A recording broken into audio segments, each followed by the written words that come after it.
belum jelas sampai jam berapa ana harusnya isi. Tayyib. Kalau misalnya masih bisa kita tambahkan, bolehlah. Masih berbicara tentang ibadah.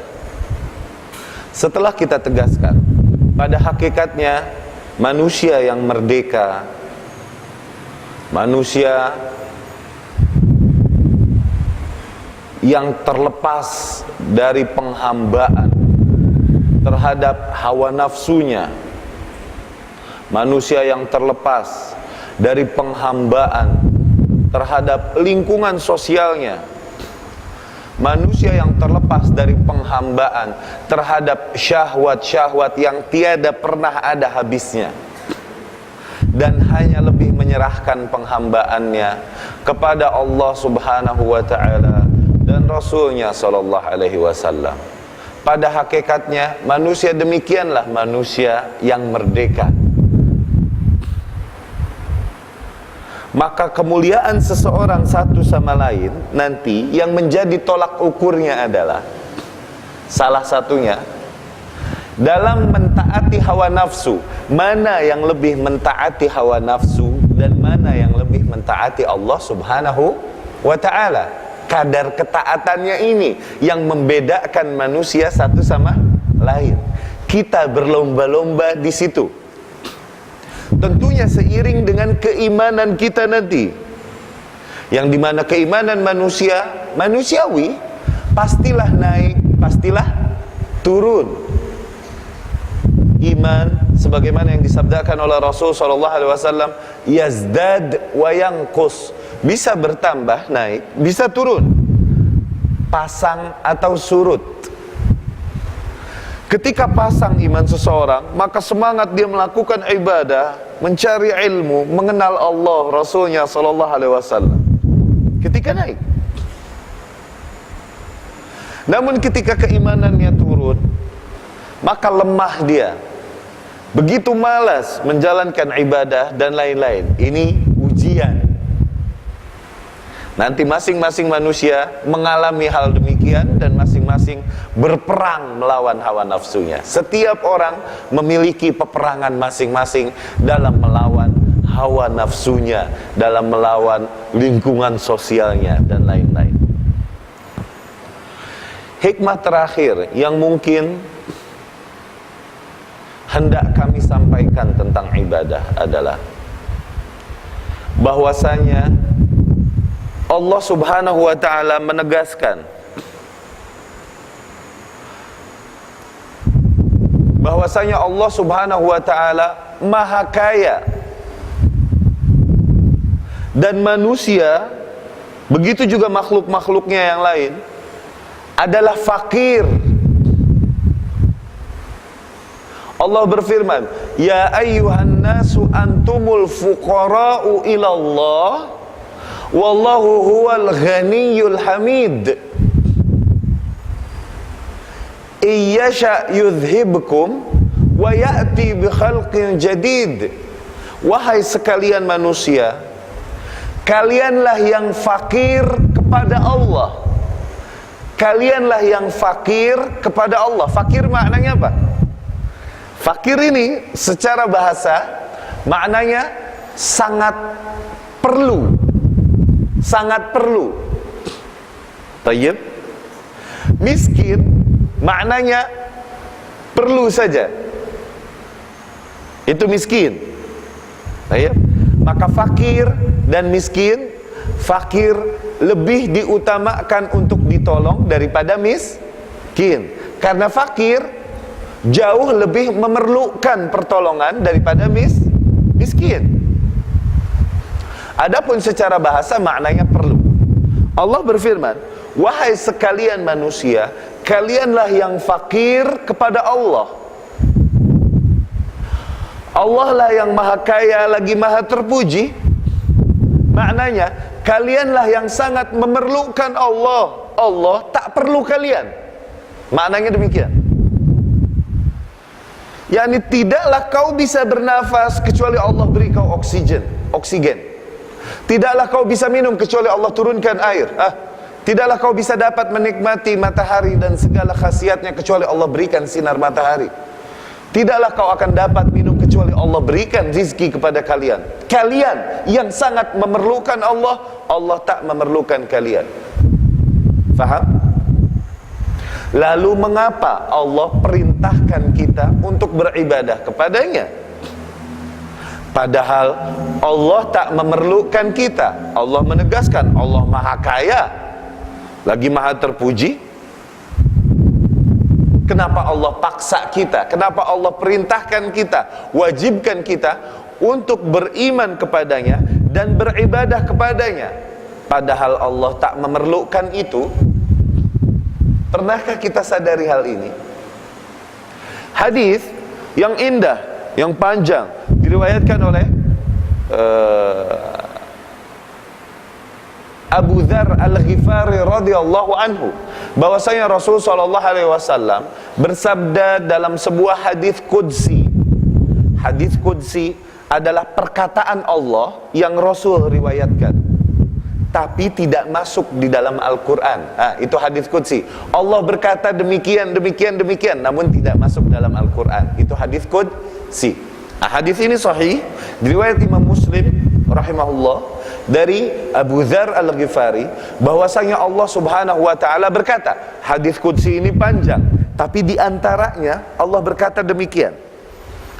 Ya ibadi, law anna awwalakum wa akhirakum wa insakum wa jinnakum kanu ala atqa qalbi rajulin wahidin minkum ma zada dzalika fi mulki syai'an.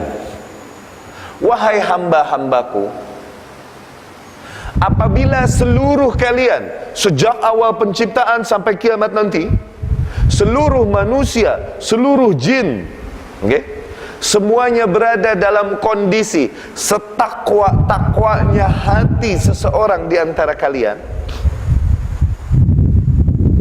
niscaya hal tersebut tidaklah menambahkan kekayaanku sedikit pun. Tidak berefek. Maknanya apa? Begini. Manusia yang paling bertakwa, katakan siapa? Rasul dan Nabi. Manusia-manusia dengan keimanan dan ketakwaan tinggi.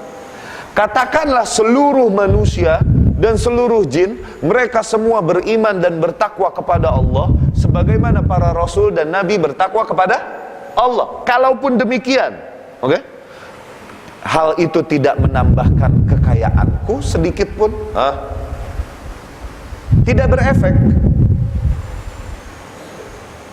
Sebaliknya, ya ibadi, wahai hamba-hambaku, law anna awwalakum wa akhirakum wa insakum wa jinnakum kanu ala afjari qalbi rajulin wahidin minkum ma naqasa dzalika fi mulki syai'an.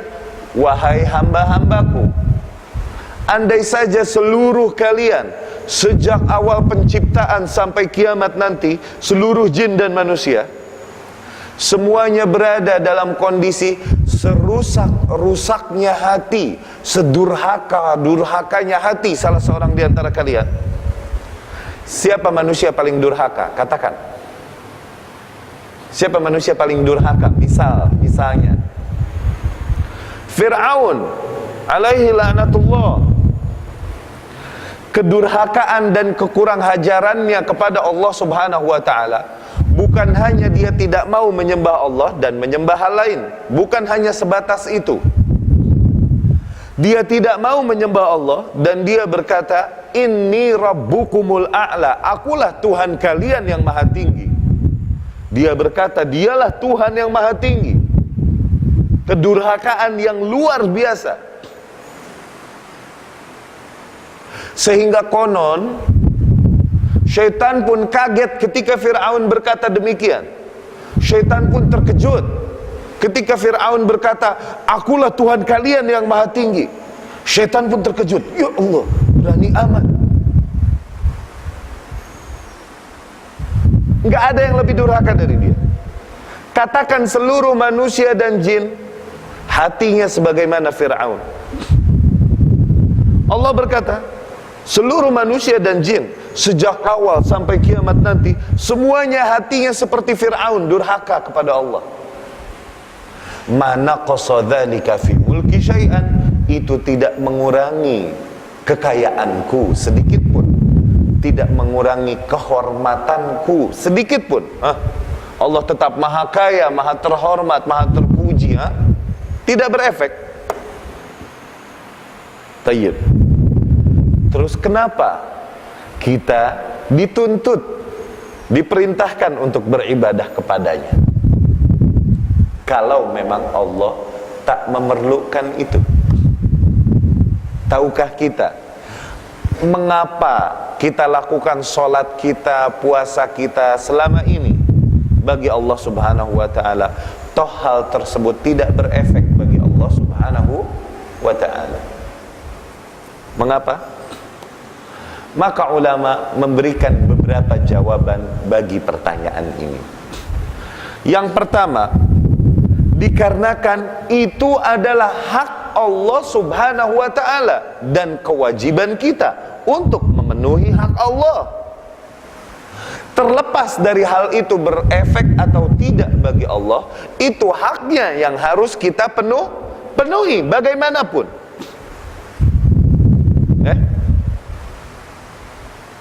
Katakanlah ada seseorang saudara kita yang kaya luar biasa. Katakan, misal dia kaya raya luar biasa, Malaysia punya dia semua. Katakan, saudara kita, misalnya kita hutang kepadanya 5 ringgit. Oke? 5 ringgit buat dia tak ada artinya. Dibayar tidak membuat dia tambah kaya. 5 ringgit apalah artinya? Oke? Tidak dibayar pun dia tetap kaya raya. Tidak berefek. Oke? Apakah karena tidak berefek ini kemudian tidak wajib kita membayar hutang kita? Atau tetap wajib atas kita? Wajib. Karena apa? Itu kewajiban kita, terlepas dari berefek atau tidak baginya. Oke? Ini urusan manusia dengan manusia, apalagi manusia dengan Tuhannya para makhluk, Tuhannya para manusia, yang dimana tidaklah kita dapat melakukan apapun kecuali berdasarkan kebaikannya. Tidaklah kita hidup kecuali ditiupkan ruh kepada kita. Tidaklah kita dapat merasakan apa yang kita rasakan kecuali memang dibaginya rizkinya olehnya. Setelah itu semua, maka wajiblah kita membalas budinya, bersyukur kepadanya. Bersyukur yang tepat kepada Allah subhanahu wa ta'ala adalah dengan menjalankan seluruh perintahnya dan menjauhi larangan-larangannya. Bersyukur yang tepat kepada Allah subhanahu wa ta'ala adalah dengan menjadikan seluruh hidupmu adalah sebagai bentuk ibadah kepada Allah subhanahu wa ta'ala. Tayyib, dapat difahami? Maka apabila ditanya, mengapa kita lakukan ini semua? Ini sebagai bentuk bersyukurku kepada Allah subhanahu wa ta'ala. Itu jawaban pertama. Jawaban kedua, kita diperintahkan ibadah dikarenakan apa? Memang kita yang memerlukan ibadah, bukan Allah. Oke? Manusia Allah ciptakan dari 2 unsur. 2 unsur, yaitu unsur jasmani dan rohani. Manusia terdiri dari 2 unsur ini. Unsur jasmani memerlukan apa-apa yang dia perlukan untuk survive, untuk bertahan hidup, kan? Air, nutrisi, makanan, minuman dan lain-lain agar dia dapat bertahan hidup. Vitamin, energi, apapun dari tumbuhan, hewan-hewan dan lain-lain. Dengan itu dia dapat bertahan. Maka dari situ Allah subhanahu wa ta'ala hamparkan seluruh nikmat yang ada di muka bumi ini untuk keperluan manusia. Wa sakhkhara lakum ma fil ardi jami'a. Allah hamparkan bagi kalian seluruh hal yang ada di bumi. tumbuhan, hewan-hewan, bagi kalian yang ada di laut, yang di udara, yang di darat, bagi kalian, untuk keperluan manusia, memenuhi keperluan jasmaninya. Okay? Manusia terdiri dari dua unsur, jasmani dan rohani. Jasmani memerlukan makanan dan minuman untuk bertahannya. Yang rohaninya pun dia memerlukan makanannya, memerlukan minumannya, yang apabila tidak diberi, maka rohaninya ini, jiwanya akan berontak, membangkang. Kalaupun fisiknya atau jasmaninya kaya, katakanlah dunia dia miliki, namun ketika keperluan rohaninya tidak terpenuhi, maka tetaplah jiwanya dalam keadaan gelisah, tidak tenang, berontak. Dikarenakan apa? Dikarenakan tidak dipenuhi haknya, hak jiwanya, hak ruhnya. Maka dari situ Allah subhanahu wa ta'ala syariatkan ibadah bagi makhluknya, terutama bagi kita manusia. Dikarenakan ibadah adalah makanan, ibadah adalah hak dari ruh kita, dari rohani kita, dari jiwa kita. Dengan itu terbasahilah jiwa kita. Dengan itu jiwa kita lebih tenang menghadapi permasalahan kehidupan apapun. Yang permasalahan kehidupan dan ujian Allah tidak akan ada hentinya selama manusia hidup. Oke? Menghadapi ini semua seseorang akan lebih tenang dan wise, bijak. Dikarenakan apa? Berangkat dari jiwa yang tenang, berangkat dari ruh atau rohani yang terpenuhi haknya. Kalaupun mungkin dia tidak memiliki banyak kekayaan duniawi, dia tidak memiliki ladang-ladang, istana, kendaraan-kendaraan, mungkin tidak, tapi dengan jiwa yang terpenuhi haknya, namun maka hidupnya pun akan bahagia. Sebaliknya, orang-orang yang mungkin dunianya dia miliki dunia, dia miliki segala nikmat duniawi, namun dengan jiwa atau ruh yang tidak terpenuhi haknya, seringkali mereka berakhir pada kegilaan, atau seringkali berakhir pada bunuh diri. Dikarenakan jiwanya berontak, jiwanya gelisah, tidak diberikan haknya dari iman, taqwa, ibadah, dan lain-lain. Dan itulah jiwa kita, ruh kita, nafs kita, yang harus selalu kita isi dengan ibadah kepada Allah subhanahu wa ta'ala. Sebuah mathal, sebuah kata mutiara yang diucapkan Arab dan banyak disampaikan oleh syekh-syekh kami, di mana mereka berkata, az-zujajah al-farighah law lam tamla'ha al-ma mala'atha al-hawa.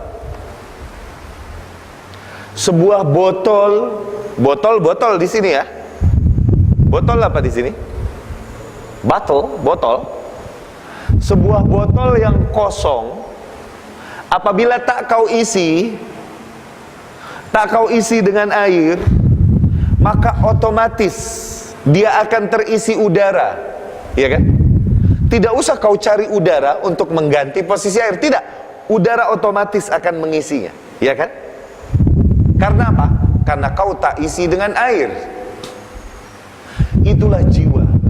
Ketika tidak kau isi dengan ibadah kepada Allah, tidak kau isi dengan zikir, salat, al-amru bil ma'ruf, an-nahyi 'anil munkar, mengerjakan apa yang diperintahkan, meninggalkan apa yang dilarang, mendengar penjelasan-penjelasan ayat-ayat Allah, hadis-hadis Rasulnya sallallahu alaihi wasallam, jiwamu tidak kau isi dengan hal ini, maka otomatis yang akan mengisi jiwamu adalah hawa nafsu demi hawa nafsu, yang dimana hawa nafsu ketika menguasai jiwa seseorang, hati seseorang akan menjadi corrupted, sehingga terbentuklah seringkali pada dirinya an-nafsul ammarah bisu, jiwa-jiwa yang memerintahkan kepada keburukan, jiwa yang memerintahkan kepada keburukan. Maknanya adalah jiwa-jiwa yang tidak usah lagi dia dibisik-bisik dan digoda oleh syaitan. Tidak. Jiwa-jiwa yang akan dengan sendirinya dia melakukan kemungkaran dan maksiat, kalaupun tanpa digoda syaitan. Jiwa-jiwa yang telah lulus dari madrasah syaitaniyah, jiwa-jiwa yang telah lulus dari university syaitani, tak usah lagi digoda syaitan, dia akan berbuat maksiat. Dikarenakan jiwanya tidak dia bentengi dengan zikir, ibadah, iman dan takwa. Kira-kira segitu yang bisa kita sampaikan, hikmah-hikmah yang bisa kita fahami dari ayat-ayat Allah dan dari sunnah Rasulnya Sallallahu Alaihi Wasallam begitu banyak. Ketahuilah, keberadaan kita di majelis ilmu demikian, Rasul Sallallahu Alaihi Wasallam janjikan bahwa Allah katakan malaikat turun bersama kita mendoakan kerahmatan dan ampunan untuk kita yang sama-sama membaca dan memahami ayat-ayat Allah dan hadis-hadis Rasulnya Sallallahu Alaihi Wasallam di rumah-rumahnya. Dan keberadaan kita di sini insya Allah, dengan ini Allah Subhanahu wa Ta'ala jadikan sebagai bukti di mana Allah masih menginginkan kebaikan untuk kita. Dikarenakan Rasul Sallallahu Alaihi Wasallam bersabda, "Man aradallahu bihi khairan yufaqqihhu fid din." Barang siapa yang Allah inginkan baginya, kehendaki baginya kebaikan, maka Allah akan berikan dia pemahaman yang baik, pemahaman yang benar dalam agama. Tidak sekonyong-konyong, tidak semata-mata langsung dia dapat memahami agama, tidak. Namun diberikan dulu baginya semangat untuk duduk mendengarkan firman-firman Allah dan hadis-hadis Rasulnya. Keinginan untuk mengenal agama Allah, di mana kebanyakan manusia mungkin sibuk dengan dunia yang mencekiknya selalu tiada hentinya. Beberapa orang seperti kita sekarang ini masih menyempatkan diri untuk duduk di sini mendengarkan qala Allah qala Rasul. Semoga ini sebagai bukti di mana Allah masih menginginkan kebaikan untuk kita semua. Allahumma a'izzal Islam wal muslimin wa ahlikil kafarata wal mubtadi'ata a'da'aka a'da'ad din. Allahumma ighfir lana wa liwalidina warhamhum kama rabbawna shighara. Allahumma ighfir lil muslimina wal muslimat wal mu'minina wal mu'minat al ahya'i minhum wal amwat. Terima kasih atas perhatian dan waktunya. Akhirul kalam, assalamualaikum warahmatullahi wabarakatuh.